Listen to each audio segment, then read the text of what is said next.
Assalamualaikum warahmatullahi wabarakatuh. Saya Anissa Wardatul Janah, NIM 1930 105004 dari Tadris Matematika 3A. Di sini saya akan menjelaskan tentang sebaran khusus. Yang pertama itu ada distribusi normal. Distribusi normal biasa dikenal dengan distribusi Z yang merupakan distribusi teoretis dari variabel random yang kontinu. Distribusi ini sering disebut dengan distribusi Gauss atau Gauss yang dikembangkannya pada abad ke-18. Pada distribusi ini terdapat grafik seperti lonceng yang terdapat pada slide berikut. Kemudian karakteristik dari distribusi normal, yang pertama nilai variansinya itu menyatakan bahwa sebaran populasi jika pi-nya kecil maka sebarannya akan mendekati rata-rata. Grafik distribusi Z selalu berada di atas sumbu X, yaitu fx besar dari 0. Bisa kita lihat dari slide sebelumnya, itu gambar loncengnya itu mengarah ke atas. Kemudian distribusi normal juga mempunyai satu nilai modus dan fx-nya monoton naik. Lanjut, itu cara membaca tabel sebaran normal. Yang pertama itu kita harus memperhatikan pada bagian kolom awal. Perhatikan pada soalnya itu jika diketahui nilainya 1,56, maka kita harus mencari baris awalnya itu 0,06. Kemudian temukan titik pertemuan antara kolom dan barisnya. Di sini kita mendapatkan nilai Z-nya yaitu untuk 1,56 yaitu 0,9406. Kemudian contoh soal distribusi kelompok. Dalam suatu ujian terdapat 300 siswa yang mengikuti ujian. Rata-rata hasil ujiannya yaitu 70. Simpangan baku hasil ujiannya yaitu 10. Berapa persen siswa yang mendapatkan nilai A jika syarat mendapat nilai A adalah nilai lebih dari 85. Diketahui yaitu rata-rata hasil ujiannya 70.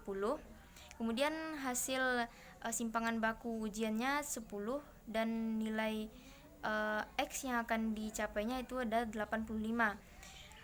Ditanya itu nilai distribusi Z-nya, maka akan kita cari terlebih dahulu yaitu nilai Z X kecil dari 85 dengan memasukkan nilai yang telah diketahui tadi.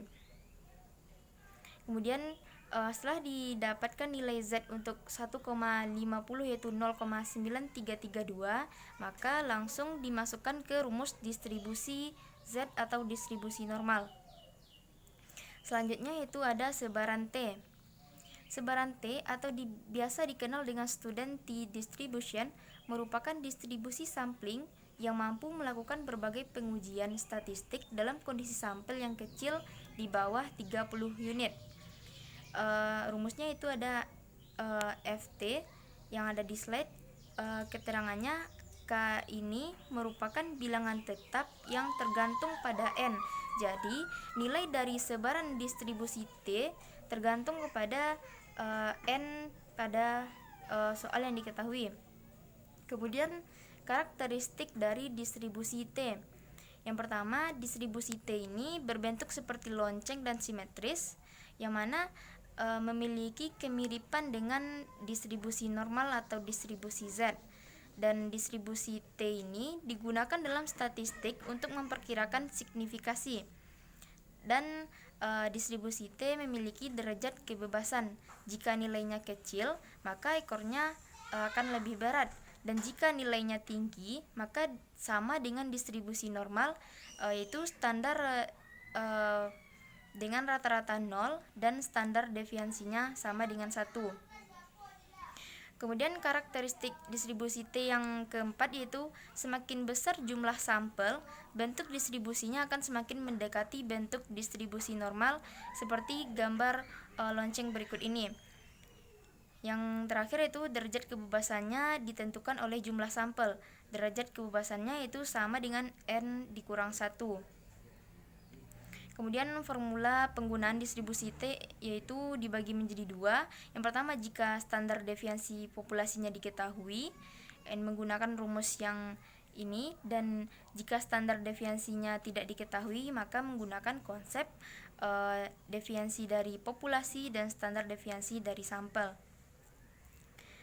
Cara membaca tabel T itu sama dengan cara membaca tabel distribusi normal.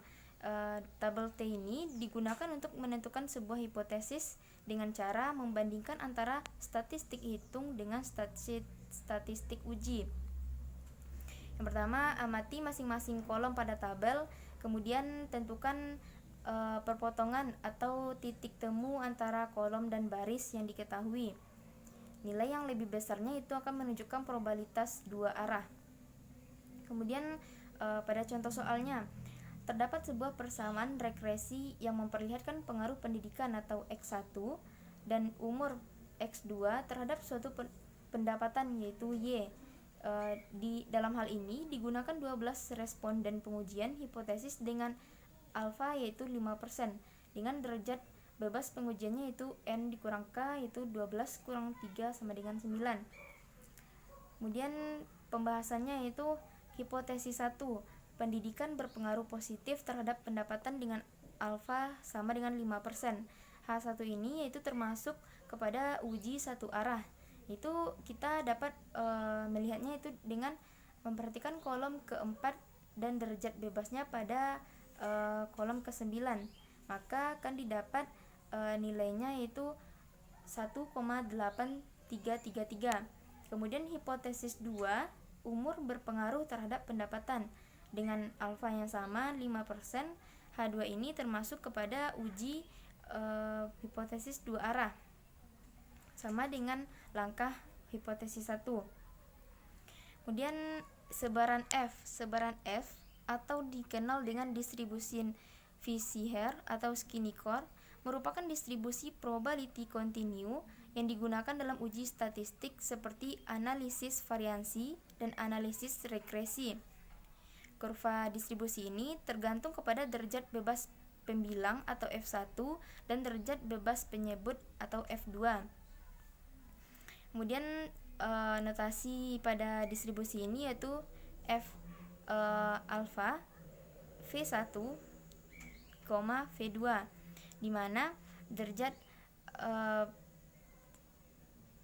statistiknya itu ada 0,05. Memiliki peluang kumulatifnya, contohnya itu F 0,05, 5,7 menyatakan nilai dari F statistik yang memiliki peluang kumulatif 0,95 serta derajat bebasnya itu F1-nya 5 dan F2-nya ada 7. Kemudian grafik pada sebaran F ini memiliki luas di bawah kurva sama dengan 1.